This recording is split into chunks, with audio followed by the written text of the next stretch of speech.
DC News Now, remembering a couple shot and killed outside the Capitol Jewish Museum. We turn pain to perseverance, and we live for them. The memorial honoring them ahead of the museum's reopening tomorrow. A rainy day taking down trees and power lines all across the DMV. Hi everyone, dense fog concerns for tonight, but temperatures warming up to the 80s as we go into your Thursday. More on your forecast. It's coming up. Go, baby. Welcome to the 21st century. Catching a ride on Metro without a Smart Trip card. The new program making it faster and cheaper to board a train. You're watching the station covering all of the DMV. This is DC News Now. Hi, everyone. Thank you so much for joining us for DC News Now. At 9, I'm Susan Tran. Chris Flanagan has the night off. A memorial in the district for the young couple killed last week right outside of the Capitol Jewish Museum. Sarah Milgram and Yaron Lejinsky. They were gunned down when they were leaving an event there. DC News Now's Max Marcilla is live at the George Washington University for that memorial service. And Max, it must have been just such full of emotions inside. It was, Susan. We heard psalms and songs and messages of both mourning and of perseverance to the Jewish community. But the night started when Sarah Milgram's father actually called in from Kansas City with a message specifically for the Jewish community here in the D.C. area. Perfect child. The room at this Jewish Unity and Solidarity gathering was silent as Sarah Milgram's father called in from Kansas City. She wants our hearts to mend so that we can do what she set out to do, which was to fight hate, fight anti-Semitism, create love. That message at this remembrance happening a couple of miles away from the Capitol Jewish Museum, set to reopen on Thursday. Flowers and a memorial remain for the 2 Israeli embassy staff members killed there last week. Milgram and Yaron Lejinsky expected to be engaged in Jerusalem this week, but they were killed by a gunman outside an event at the museum last week. An affidavit says the alleged gunman, Elias Rodriguez, told police, "I did it for Palestine, I did it for Gaza." Here, the focus is not on the perpetrator, but the 2 lives lost. And we march forward and we say, what were the values that they lived and they died for? Mourning them and discussing a path forward. On behalf of all of us at the Department of Justice, we feel deeply that we are not doing enough, and we can do better. Leaders calling for help from all communities to recognize and reject hate and anti-Semitism. The Jewish community has always been traditional allies to those who are under attack, and we expect others to stand up for us when we're in our moment right now of feeling isolated and needing assistance. Now, at one point, the rabbi who was hosting this event said that Mayor Bowser was supposed to be here to deliver remarks. He was disappointed she wasn't. We reached out to the mayor's office. She was, according to her office, not able to confirm that she would be here. She will be at the museum's reopening tomorrow. And on that point, we know that the Capitol Jewish Museum will reopen starting at 10 o'clock with a memorial service for the 2 young people who were killed in that attack last week. And then they will open for the public starting at noon. DC police telling us that they will have concentrated members of their force there to make sure everyone is safe. Reporting live in Northwest, Max Marcilla, DC News Now. All right, so many heavy hearts there, Max. Thank you. The district officially has a new interim U.S. attorney. Janine Piro was sworn into her role. The ceremony held there in the Oval Office, where President Trump was effusive with praise, saying she is in a class of her own. Last week, here in our nation's capital, 2 people on the brink of beginning their life had hopes and dreams that were never realized because a cold-blooded murderer made a decision to shoot them down on the streets. We need to send a message that justice will be honored in the District of Columbia. Trump appointed Piro to the post when his first pick, Ed Martin, resigned. Coming up in our next half hour, DC News Now's Randy Bass tells us what's next for DC's top prosecutor. Turning our attention to weather now, and new images out of Northern Virginia where the long-lasting rain has left its mark. You can take a look down trees and even some power lines here in Fairfax and Arlington counties.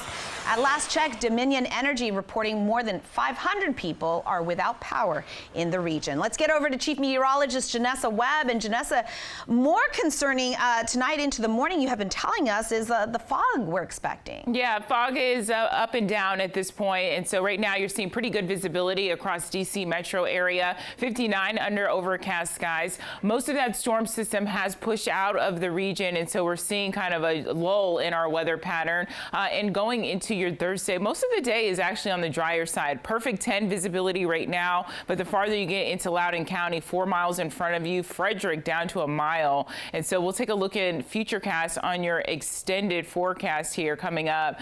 Visibility is going to be very much going on the downside throughout the overnight into tomorrow morning. All that rain, it is lingering out towards Philadelphia, New York City. And so finally the corridor of eastern Maryland and 995, it is drying out. Here's the lull, but we have another storm system that's going to gain some energy across the plains and make its way in here by Friday, folks. So we have severe weather that's back on the table. We'll take a look at that timing coming up. But tonight, Susan, a cool one across the region. We'll take a look at your Futurecast and your 7-day in just a moment. All right. Looking forward to that 7-day, Janessa. Thank you. Breaking news now. Billionaire Elon Musk has announced he's leaving his role as a top government advisor to President Trump. He posted the details on social media, saying he is thankful for the opportunity to work with the administration. Musk ran the Department of Government Efficiency, or DOGE, that led to massive layoffs all across the DMV and tumbled some agencies into chaos, with multiple lawsuits calling the firings illegal. The Trump administration is asking a federal judge to dismiss the lawsuit to bring home a wrongfully deported Maryland father. The Trump administration admitted to mistakenly sending Kilmar Abrego Garcia to a prison in El Salvador. But in a new court filing, federal officials say that the judge lacks jurisdiction to act on this case because Abrego Garcia is no longer in the U.S. The Supreme Court has ruled the administration must facilitate his return home, but the case still sits in limbo. The chief of police is retiring, the Capitol Police, that is. He spent nearly 50 years in law enforcement. Let's take a live look right now at the Capitol building. Thomas Manger became head of the department in 2021 following the deadly January 6 riots. During his 4-year tenure, Chief Manger says that he oversaw more than 100 department-wide improvements and closed all 203 recommendations from the Inspector General's office. And he says it is time for a new leader to continue the success that we started together. Manger also served as chief in Fairfax and Montgomery counties. New tonight, a new report on the district's jail. It is highlighting more dangers for the inmates. And now this is an update to a 2019 audit. The D.C. auditor says that the latest review found conditions at the facility have deteriorated even more, and the building and environment are even worse shape. It includes broken cell doors, locks and keys, a failure to control things like mice, rats, fleas, lice, and mold. In a letter, the auditor urging city councilors to create new legislation to improve staffing and training and replace the jail sooner. The report says that the rate of in-custody deaths at the jail was 3.5 times the national average. The overdose deaths, 10 times the national average. Also, in the same span of a year, there were 400 use of force incidents by correctional staff, and the guards did not have body cameras turned on or activated when they were supposed to. You can read more on the findings on our website, dcnewsnow.com. New tonight, a former Montgomery County student convicted of planning a shooting at Wooten High School will spend a year in jail. The judge sentenced Alex Yee to 10 years, but here's the thing, suspended all but 12 months, which means that he'll be out in just a year. Alex Yee was arrested when police were tipped off to his 129-page manifesto discussing a school shooting last April. Montgomery County State's attorney praised the judge's decision. A lot of the earmarkings we've seen in some of these shootings around the country were present in this case, and it didn't happen. Montgomery County Public Schools is saying that Yee was there at Wooten High School but had not attended classes since fall of 2022, and he will be back in court in September with a mental health treatment plan. We are getting a look at new video in the case of a road rage incident in Maryland. Police in Montgomery County are looking for a suspect in this car. They say that he was speeding in Silver Spring in this neighborhood here back on April 7th. And they say when another driver yelled for him to slow down, police say he pulled over. He got out of his car and then threatened the other driver with a gun. If you have any information, police want to hear from you.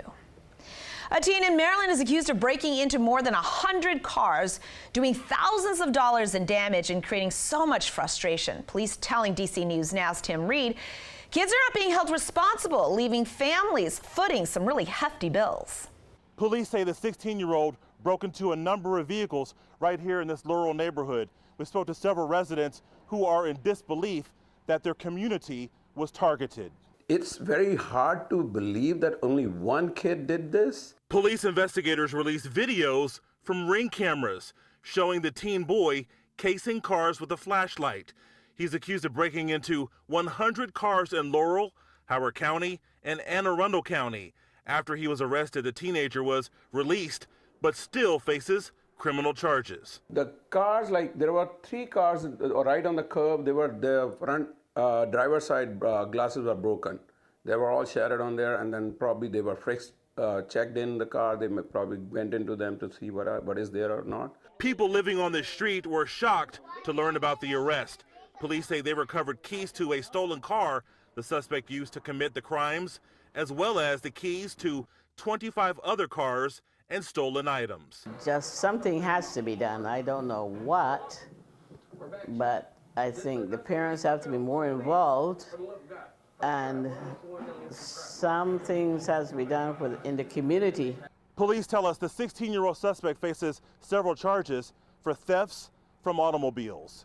In Laurel, Maryland, Tim Reed, DC News Now. Now, this comes as police and county officials are sharing their plans to fight gun violence as we head into the summer season. The police chief saying that they're off to a pretty decent start with crime down 16% from last year, and they do have some new initiatives to help police better respond to scenes, and they're also working to give children some alternatives during the summer months to help them stay on the right track. Please, again, do your very best to partner with us to keep them safe by talking to them about risks, asking them where they are going and what they are doing when they get there. Public safety doesn't start with a patrol car, and it doesn't end there either. County officials reiterating that everyone has a key role to play in keeping everyone safe. The trade war is set to hit some small businesses in Northern Virginia with a pretty big tax. The Eden Center in Falls Church is said to be the largest Vietnamese shopping center along the East Coast. And President Trump's 46% tariff on imports is set to start in July. Senator Mark Warner hosting a roundtable to hear from some of these shop owners who say the new taxes are going to put them out of business. They say they have items stuck at U.S. ports for months because they need to pay upwards of $110,000. We're trying to work with whoever that is in charge of signing off the papers to see what's possible. What do we have to pay just to get our shipment here? No, Mr. Trump, you cannot make up these crazy tariff policies all on your own. Congress has a constitutional obligation to set tariff policy. Trump says that he set these tariffs high so countries could negotiate with him. We're getting an inside look at the changes coming to Capital One Arena. Take a look. Phase 1 of construction now underway. Monumental Sports showing us what the new vault suites will be looking like. Pretty impressive. This summer's construction will also focus on new locker rooms, a family lounge, and media facilities.